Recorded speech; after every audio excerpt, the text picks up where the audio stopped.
안녕하세요, 사입니다. 오늘은 젊은 부부가 어린 아들과 함께 미래를 열어갈 2년차를 소개하고자 합니다. 지난해 여름이 지날 무렵 전화를 한 통 받았는데요. 제가 유튜브에서 양택의 중요성을 강조하는 것을 보고 거주하는 집이 중요하다는 것을 인지하였는지 어린 아들이 좋은 터에서 마음껏 뛰놀면서 건강하게 자라게 해주고 싶고 연로하신 부모님도 모셔와 같이 살고 싶다는 말과 함께 나름 마음에 드는 터를 봐놨으니 살펴와 달라 하셔서 일정을 잡아 현장에서 뵌 분들은 갓 30이 넘은 것처럼 보이는 아주 젊은 부부였습니다.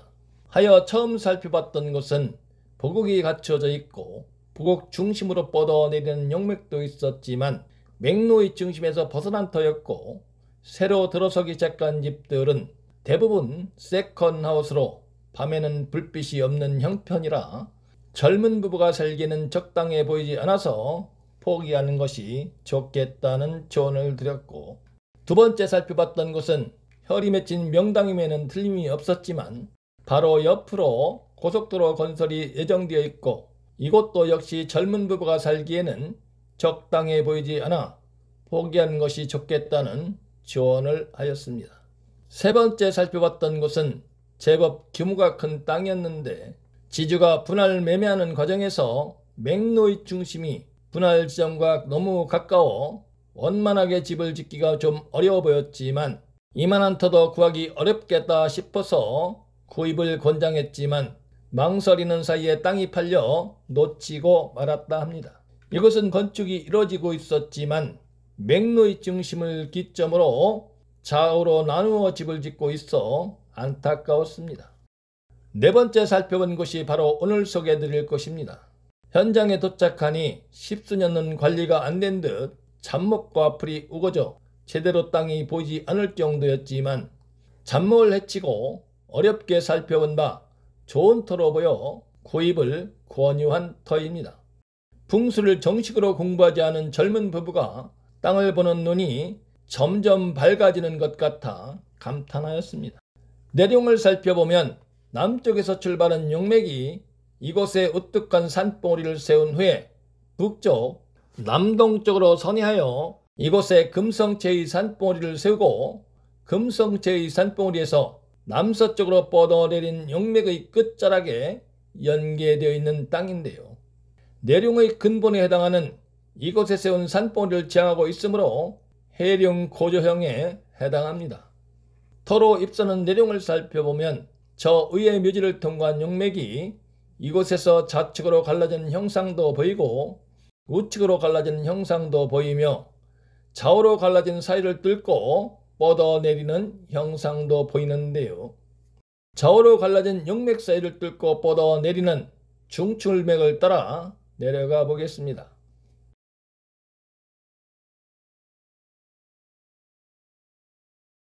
약 40여 미터를 따라 내려오니 저 앞에 보이는 모가나무 방향으로 맥로의 중심이 형성되어 있는 것을 짐작할 수가 있습니다.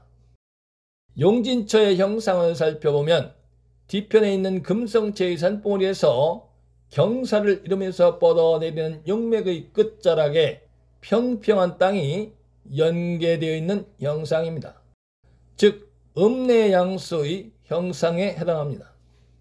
혈이 맺힌 위치를 살펴보면 이와 같이 경사를 이루면서 뻗어내리다가 평평한 땅이 맞닿는 바로 뒤편에 혈이 맺히는 것이 보통입니다.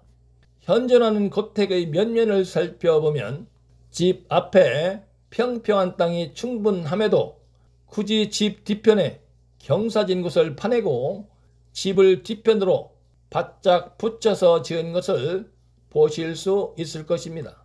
이는 앞에서 말씀드린 바와 같이 혈이 맺힌 위치가 평평한 곳이 아니고 평평한 곳과 맞닿는 바로 뒤편 경사진 곳의 끝자락이기 때문입니다. 그러므로 음내양수의 형상에서 집을 지을 때는 가급적 뒤편으로 바짝 붙여진 것이 좋습니다. 실제로 점검을 해본 바 이곳은 혈이 맺힌 명당으로 판단이 되었습니다.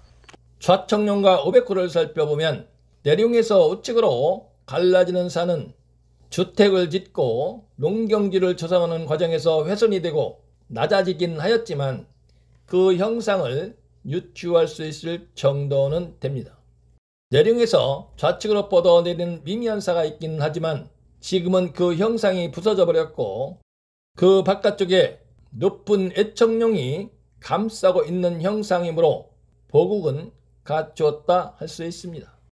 바람의 영향을 살펴보면 높게 일어나 좌측을 감싸고 있는 애청룡이 낮은 곳에서 개천을 따라 부는 골바람이 이곳과 이곳으로 나누어져 불어들더라도 터에 직접 영향이 미치지 못하게 막아주는 형상입니다. 그러므로 생기를 보존할 수 있는 형상을 갖추었다 할 수 있습니다. 물의 흐름을 살펴보면 내륙과 내백호 사이로 흐르는 물길이 있기는 하지만 아주 미미하고 이곳에서 흘러내리는 물과 이곳에서 흘러내리는 물이 합쳐진 후에 앞으로 해감고 돌아 나가고 앞에서 흘러오는 물도 우측에서 흘러오는 물과 합쳐진 후에 좌측으로 빠져나갑니다. 그러므로 전체적인 물의 흐름은 대체로 우측과 앞에서 흘러온 물이 좌측으로 빠져나가는 형상이라고 할 수 있는데요. 이곳으로 뻗은 애청룡에 가려서 빠져나가는 물이 보이지 않습니다. 풍수란 본디 생기가 단단하게 뭉쳐 혈이 맺힌 명당에 바람이 미치는 영향과 물의 흐름에 따라 기륭을 살피는 것이라 할 수가 있는데요.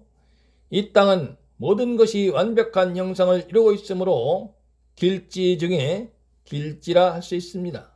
이와 같이 좋은 자리를 찾아 놓고도 엉뚱한 곳에 집을 지어서 터를 망치는 예가 종종 있다고 말씀을 드린 바가 있는데요.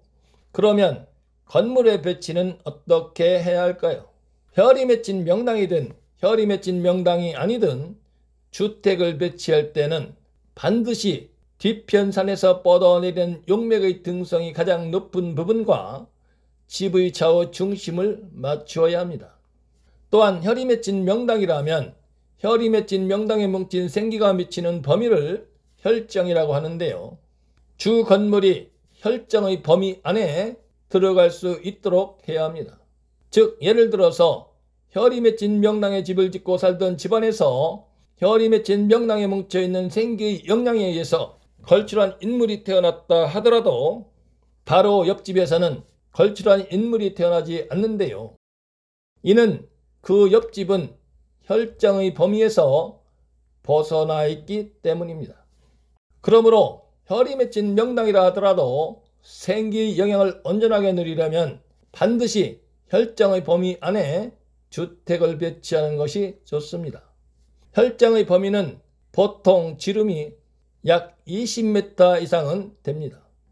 그러므로 혈정의 범위만 정확하게 알면 웬만한 주택은 혈정의 범위 안에 지을 수가 있습니다. 그러나 혈이 맺힌 여부와 혈정의 범위를 정하는 것은 전문가의 영역이기 때문에 더 이상 글로 말로 설명을 드릴 수 없는 것이 안타깝습니다. 그 다음으로 중요한 것이 대문의 위치인데요.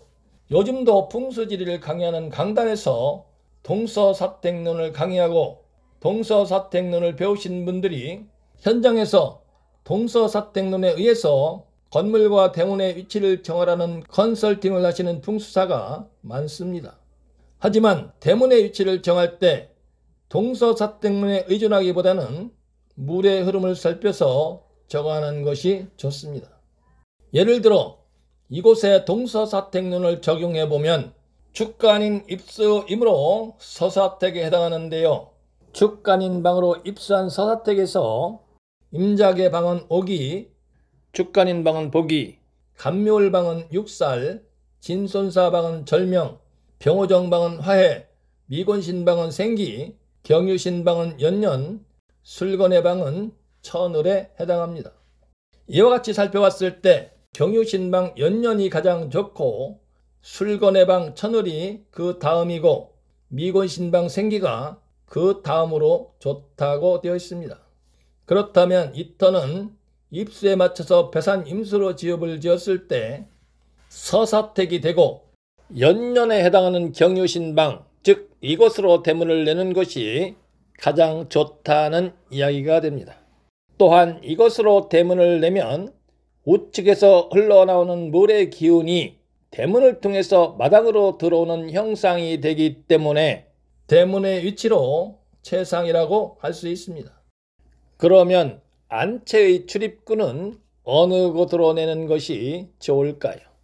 안채로 드나드는 출입문도 역시 물의 흐름을 살펴서 물이 흘러오는 쪽으로 내는 것이 좋습니다.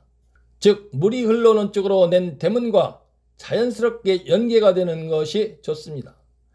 그래야만 대문을 통해서 마당으로 들어온 물의 기운을 자연스럽게 집 안으로 받아들이는 형상이 되기 때문입니다.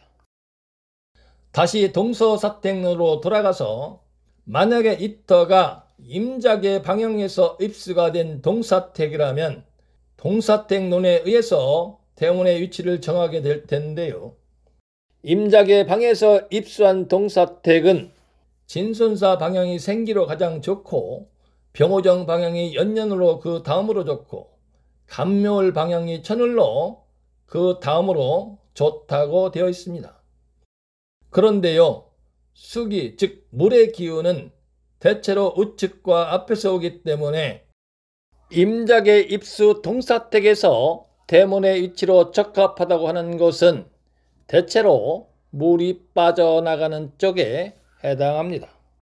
즉 동사택에서 좋다고 하는 방향으로 대문을 내면 풍수질에서 수세로 좋지 않다고 보는 거수 혹은 순수의 형상이 되므로 수기가 대문을 통해서 집안으로 들어오기보다는 오히려 집안의 기운이 대문을 통해서 밖으로 빠져나가는 형상이 되므로 그와 같이 대문의 위치를 정하면 혈이 맺힌 명당이라 할지라도 재물이 궁핍하게 될 것입니다.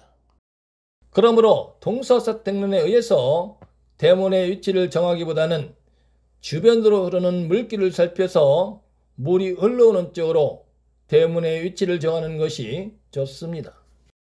오늘은 풍수의 기분과 주 건물의 위치, 대문의 위치, 안채로 드나드는 출입문 등에 대해서 말씀을 드렸는데요.